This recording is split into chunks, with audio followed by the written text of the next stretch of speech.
I got this!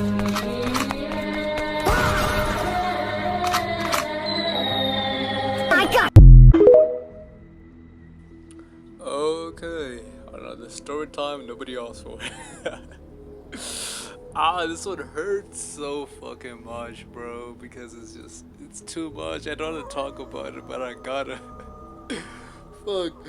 So this video, as you can see, the worst you can say is no, but she did a little more than that, as usual, you know, it is how it is.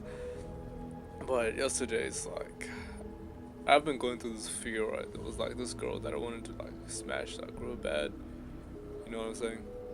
So then, I don't know, for like a long time, I was juggling between like wanting to do it and not wanting to do it.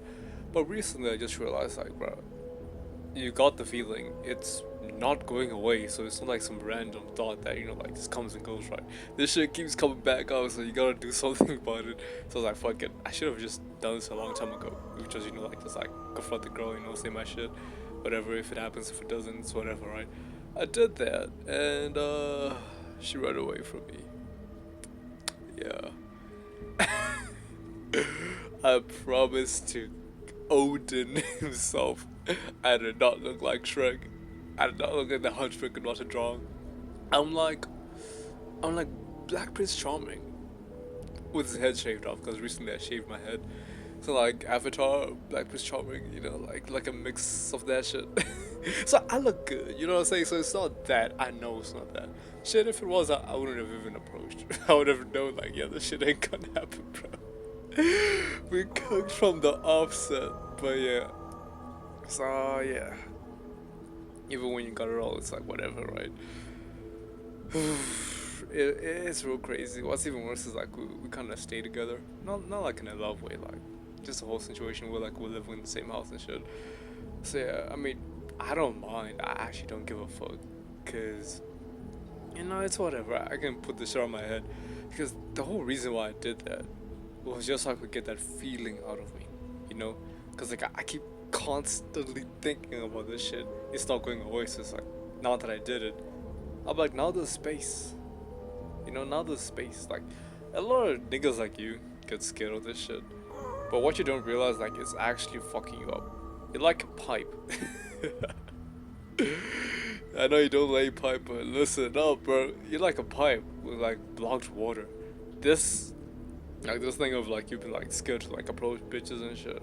That's water just being blocked, because like you're just constantly gonna be thinking about that. You can't move on to like doing something else, like finding someone new, if you just keep blocking the thoughts. Like you won't do what you feel like you want to do, you know? So yeah, that's why I felt up until like yesterday. I felt like a blocked pipe, and then afterwards it's like, you know, now I can breathe. Now I can move on, bro. So yeah. It hurt, but it doesn't hurt nearly as much as the feeling of like being blocked the whole time, because now I just feel better. Like I feel like I can just like walk up to anyone now, because like I know how it feels. It doesn't feel like shit.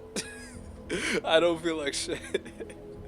I can do this shit over and over and over again, you know what I'm saying? So yeah. 2026, yo. I got Somalians as neighbors, and I talked to one of them, and I asked him about this whole Somalian fraud that's going on in Minnesota. And one of the guys explained it to me this way. He said back in Somalia, a lot of them come from clans, and Muslims have this thing where their spoils, even their Prophet Muhammad, whatever, he would go out and plunder people, and the spoils of war would be considered rightfully theirs. And whenever they would go to a place and they would subjugate the non-believers, they would put a tax on them. So he's like, the Somalians believe in Minnesota their plunder is rightfully theirs, and it's just a tax that the white people are paying for the Somalians, to, you know, for them, to the Muslims, to the non-believers. And so they do not comprehend the Western laws. They don't understand it. It doesn't compete to their Sharia law that they're practicing. And so this outrage, and so he explained this one little thing to me. He's like, in their religion, they're permitted to lie. So when you see all these Somalians in Minnesota, being outrageous that their fraud is being exposed, he's like, they're permitted to lie. They're permitted to tax the non-believers. They're permitted to practice their Sharia law. They're permitted to plunder because in their belief system, it is rightfully theirs. So they don't understand why all these people are upset about all this fraud that's going on, because they've been practicing all this stuff they've been doing in Somalia. They just brought their belief system here, and they do not understand why everyone's outraged. And so that's just, and I was like, well, that kind of makes sense. I guess if you raised up in one belief system, you went to another, and then you're upset why they're upset that you're marrying a 6-year-old. That's kind of been happening. So that's quite interesting. But here in Idaho, there's a very good Somalian population, and three doors house from me, a Somalian family lives, and sometimes I would talk to them.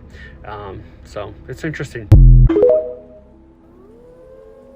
Yo, what's crazy about this fraud thing is there's this YouTuber who made like, I think 1 to 2 videos about this shit. I was watching Asmongold react to them, so that's how I know. And apparently, the fucking feds only started showing up like now. They are actively like going door to door with these like fake daycares, fake hospitals, and arresting these Somalians and shit. After the fucking video blew up, it's like, are we dead ass? Like, generally, are we dead ass, America? What the fuck? You know what I'm saying? Like, holy shit, man. You can't be telling me, like, bro, these niggas will only react now that people are focusing on it. Like, you lost over $1 billion, and I'm not even exaggerating. Like, the total amount of money being siphoned out of the taxes through, like, these fake businesses is over $1 billion. Dead ass, bro. You can go to it and find out all the people crying and screaming over this shit, and rightfully so, because what the fuck? How can you be taxed out of your hard-earned like minimum wage only for someone to like buy Bugatti off of it? Like, bro, are we dead ass, man? Are we dead ass, bro? Imagine I just pop up in your house, bro. I'm a random stranger. Every day you gotta wake up, do chores and shit. But now that I'm here, you gotta wash my clothes, my bed sheets, all that. Like, bro, you get mad. You be like, what the fuck?